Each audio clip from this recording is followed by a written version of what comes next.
Hi friends, welcome to our channel.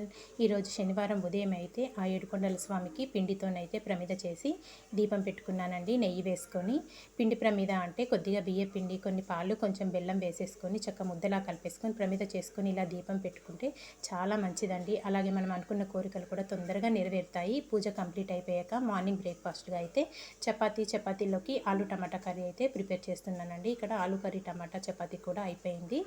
టమాటా ఆలు curry అయితే కొంచెం సూప్ లాగా చేశానండి. మరీ దగ్గరికి కాకుండా చపాతీలో కొంచెం సూప్ లాగా ఉంటే చాలా బాగుంటుంది.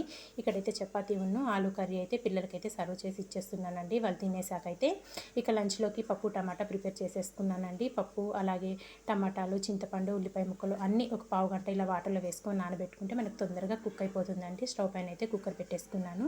రేపు మార్నింగ్ బ్రేక్ఫాస్ట్కి అయితే మినపప్పు, శనగపప్పు, కొద్దిగా మెంతులు వేసుకొని దోశల కోసం అయితే పప్పు నానబెట్టేసుకున్నానండి. వీడియో నచ్చితే లైక్ చేసి సబ్స్క్రైబ్ చేసుకోండి. By by.